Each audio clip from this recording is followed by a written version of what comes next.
شكرا يا ربي شكرا هديت قلبي شكرا نورت دربي شكرا. السلام علیکم ورحمۃ اللہ وبرکاتہ. الحمدللہ والصلاة والسلام علی رسول اللہ وعلی آلہ ومن والاه. اما بعد، اعوذ باللہ من الشیطان الرجیم. بسم اللہ الرحمن الرحیم. فاصدع بما تؤمر واعرض عن المشرکین انا کفیناک المستہزئین. معزز سامعین کرام اور ناظرین کرام، چند روز قبل مسلمانوں کو نہایت ہی اذیت ناک ماحول میں ڈال دیا ہے لوگوں نے، اور وہ بات یہ ہے کہ ملک ہندوستان کے صوبہ کرناٹک میں ایک بدعقل بدتمیز نے نبی پاک صلی اللہ علیہ وسلم کی شان میں گستاخی بھرے جملے اور کمنٹس لکھے اور اس کے بعد اس کو وائرل کیا. یہ اذیت، یہ تکلیف مسلمانوں کو ہر زمانے میں دی جا رہی ہے. نبی پاک صلی اللہ علیہ وسلم جب اس دنیا کے اندر تشریف فرما تھے، اس وقت سے لے کر کے آج تک یہ سلسلہ جاری اور ساری ہے. قرآن مجید کے اندر کئی جگہوں پر اللہ رب العالمین نے اس بات کی وضاحت کی ہے کہ اس زمانے کے مشرکین اور منافقین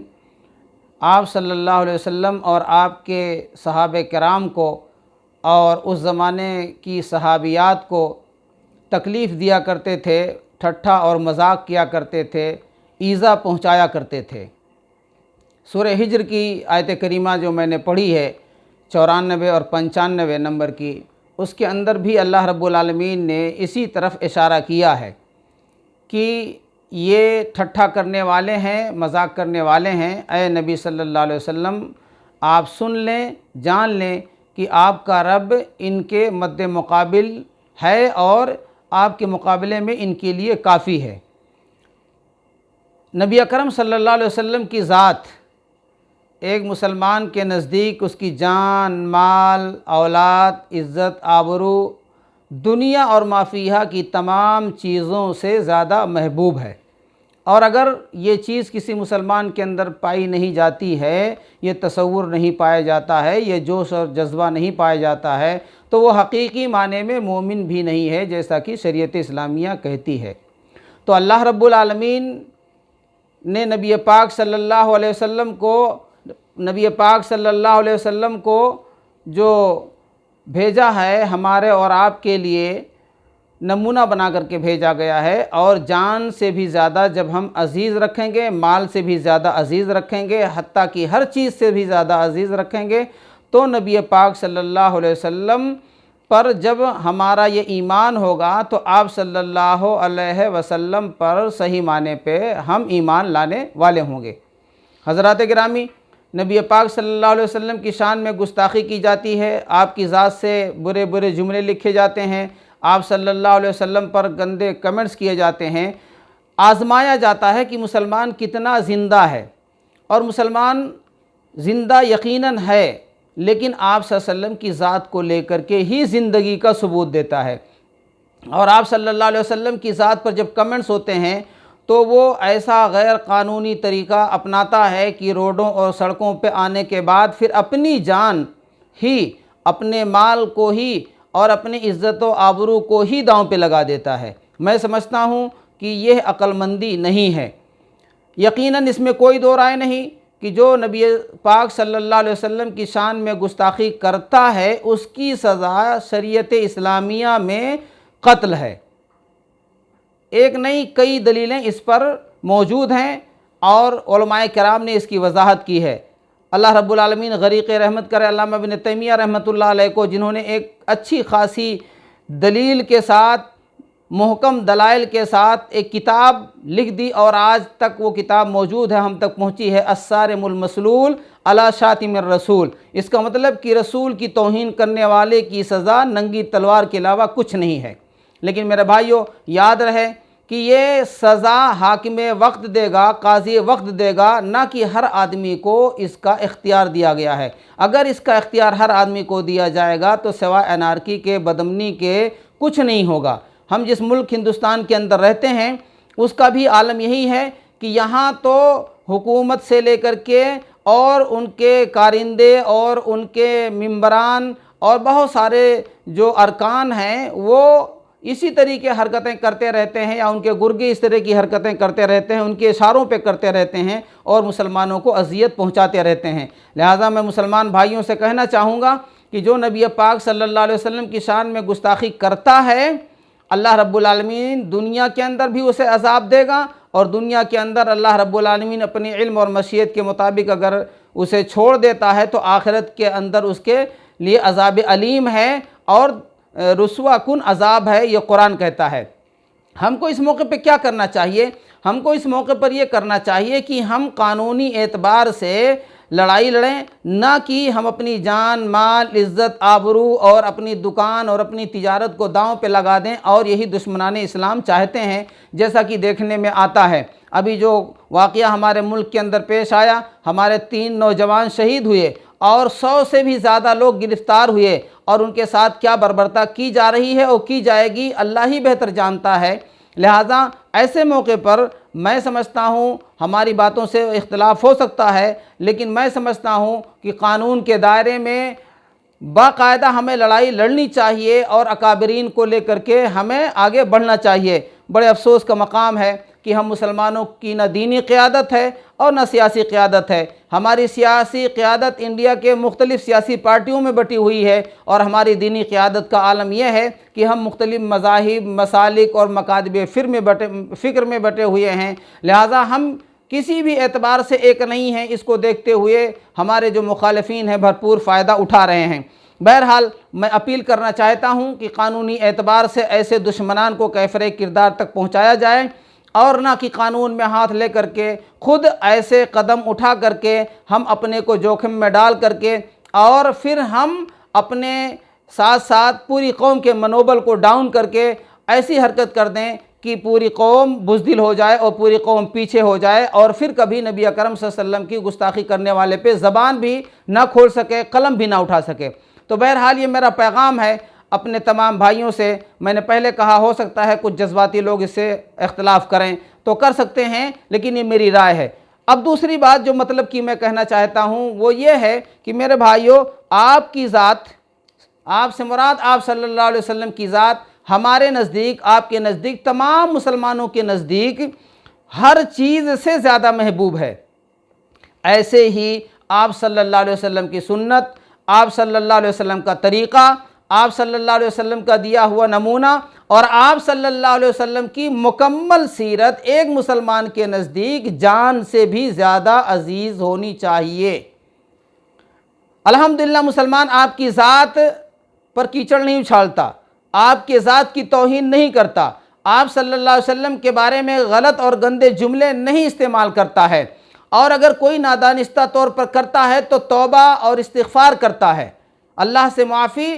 مانگتا ہے، روتا ہے، گڑ گڑاتا ہے۔ لیکن سنتوں کے تعلق سے، آپ کے نمونوں کے تعلق سے، آپ کے طریقے کے تعلق سے ہم مسلمانوں کا رویہ نہایت ہی خراب ہے، بلکہ یہ کہہ لیجئے کہ نہایت ہی تشویشناک ہے۔ یعنی یہ کہ آپ کی ذات سے تو اتنی محبت ہے کہ ہم جان دے دیتے ہیں، اور آپ صلی اللہ علیہ وسلم کی سنتوں سے اتنی بے رغبتی ہے کہ جان دینا تو دور کی بات، ہم پسینہ بھی بہانا نہیں چاہتے ہیں۔ آپ صلی اللہ علیہ وسلم کی سنتوں کو روزانہ ہم پامال کرتے ہیں، آپ کے طریقے سے ہٹ کر کے ہم دوسرے نمونے اپناتے ہیں، کھانے میں، پینے میں، پہننے میں،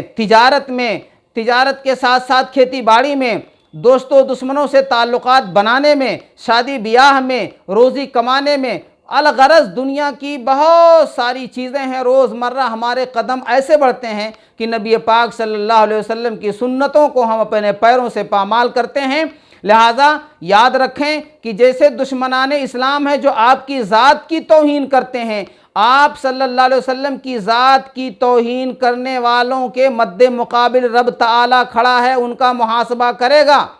ایسے آپ صلی اللہ علیہ وسلم کی سنتوں کو پامال کرنے والے جو ہیں، چاہے دانستہ کرتے ہوں، جان بوجھ کر کے کرتے ہوں یا انجان میں کرتے ہیں، اللہ رب العالمین ایسے مسلمانوں سے بھی محاسبہ کرے گا۔ اس قرآن کریم کے اندر جو سورہ ہجر کی آیت کریمہ میں نے آپ کے سامنے پڑھی ہے، اِنَّا كَفَيْنَاكَ الْمُسْتَهْزِئِينَ، اس کا جو مفہوم ہے، اس مفہوم میں یہ چیز بھی شامل کی جا سکتی ہے کہ جو نبی پاک صلی اللہ علیہ وسلم سے ٹھٹھا کرتے ہیں، اللہ رب العالمین ان کے لیے کافی ہے۔ آپ صلی اللہ علیہ وسلم کی ذات کا ٹھٹھا کرتے ہیں، آپ کے چہرے مہرے کا ٹھٹھا کرتے ہیں، آپ کے لباس کا ٹھٹھا کرتے ہیں، آپ کے کھانے پینے کا ٹھٹھا کرتے ہیں، آپ صلی اللہ علیہ وسلم کی ازواج مطہرات کا مذاق بناتے ہیں، آپ کے صحابہ کرام کا مذاق بناتے ہیں، آپ کی لائی ہوئی شریعت اور آپ صلی اللہ علیہ وسلم کے جو احکامات ہیں ہمارے لیے، آپ کے لیے، رہتی دنیا تک کے لیے، اس کا مذاق بناتے ہیں، ان کے لیے بھی اللہ رب العالمین کافی ہے۔ اس میدان میں ہمارا مسلمان بھی پیچھے نہیں ہے، یعنی مسلمان بھی آپ صلی اللہ علیہ وسلم کی شریعت کا مذاق اڑا رہا ہے۔ یہ ہمیں کہنے کی ضرورت نہیں ہے کہ کس میدان میں شادی کرتے ہیں تو آپ صلی اللہ علیہ وسلم کی سنتوں کا مذاق بناتے ہیں کہ نہیں، تجارت کرتے ہیں تو آپ کی سنتوں کو پامال کرتے ہیں یا نہیں، چہرہ مہرہ بناتے ہیں، کپڑا پہنتے ہیں تو آپ صلی اللہ علیہ وسلم کے نمونوں کو ہم پیچھے ڈال دیتے ہیں کہ نہیں۔ الغرض دنیا کے ہر قدم پر روزمرہ ہم مسلمان آپ صلی اللہ علیہ وسلم کی سنتوں کو کتنی پامالی کرتے ہیں، آخر اس کا جواب دہ کون ہوگا؟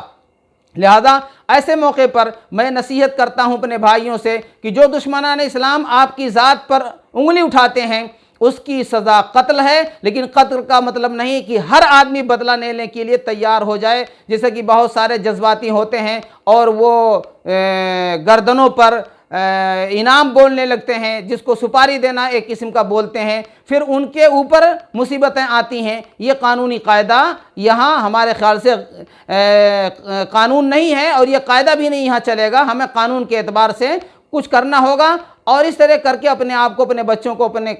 کاروبار کو مصیبت میں ڈالنا ہوگا۔ تو ایسے بھائیوں سے، نوجوانوں سے میں گزارش کرنا چاہتا ہوں کہ نبی پاک صلی اللہ علیہ وسلم کی ذات پر جو انگلی اٹھاتا ہے، آپ صلی اللہ علیہ وسلم کی ذات پر جو کیچڑ اٹھاتا ہے، آپ کی گستاخی کرتا ہے، تو اس کو قانونی اعتبار سے ہم پکڑنے کی کوشش کریں، اور ایسا نہ ہو کہ ہم قانون کو ہاتھ میں لیں پھر ہمارے اوپر مصیبت آ جائے۔ اور دوسری بات میں یہ کہنا چاہتا ہوں کہ ہم مسلمان ایک طرح سے نادانستہ طور پر انجانے میں دشمنوں کو دعوت دیتے ہیں کہ آپ اسلام پر انگلی اٹھائیں۔ کیوں؟ خود ہم اپنے اسلام کے قانون پر صابر اور شاکر نہیں ہیں، اور اپنے اللہ اور رسول پاک صلی اللہ علیہ وسلم کے دیے ہوئے نمونے پر ہم مطمئن نہیں ہیں، ہم دوسرے نمونوں کو تلاشتے ہیں۔ لہذا غیر مسلمین یہ سمجھتے ہیں کہ یہاں بھی گنجائش ہے، اور یہاں گنجائش ہونے کے ناطے وہ سمجھ کر کے ہمارے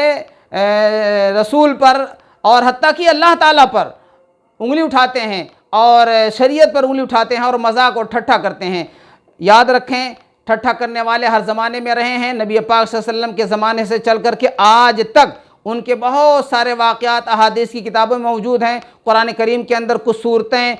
ٹھٹھا کرنے والوں کے بارے میں نازل ہوئی ہیں، ان کے عبرتناک انجام بھی بتائے گئے ہیں۔ یہ اس کے بیان کرنے کا موقع نہیں ہے، صرف دو باتیں میں نے کہی ہیں آپ کے سامنے، اور اسی دو بات پر اپنی بات کو ختم کرنا چاہتا ہوں۔ ایک بات یہ ہے کہ اللہ کے واسطے قانون کو ہاتھ میں نہ لیں، اور دوسری بات یہ ہے کہ اپنے کو نبی صلی اللہ علیہ وسلم کے نمونے پر لا کر کے کھڑا کریں۔ انشاءاللہ جب ہم ایسا کریں گے تو دوسرے لوگ ضرور اس سے سبق لیں گے۔ اللہ تعالی ہم کو اور آپ کو، تمام مسلمانوں کو، ایمان کی، عمل کی توفیق عطا فرمائے، آپ کے نمونے کو کافی اور شافی سمجھے، اس پر چلنے کی توفیق عطا فرمائے۔ اللہ تعالیٰ سے دعا کریں کہ جو مذاق بناتے ہیں اللہ تعالیٰ ان کو ہدایت دے، اگر ہدایت کے قابل ہیں اس کے علم کے مطابق، اور اگر نہیں تو اللہ رب العالمین ایسے بندوں سے جو نبی پاک صلی اللہ علیہ وسلم کی شان میں گستاخی کرتے ہیں، اللہ رب العالمین ان کو ملیہ میٹ کر دے، ان کو ہلاک و برباد کر دے، اور جو نبی اکرم صلی اللہ علیہ وسلم کے محبین ہیں ان کے سینوں کو ٹھنڈا فرمائے۔ اللہ تعالی ہم کو اور آپ کو ایک اور نیک بنائے۔ وآخر دعوانا ان الحمدللہ رب العالمین۔ السلام علیکم ورحمۃ اللہ وبرکاتہ۔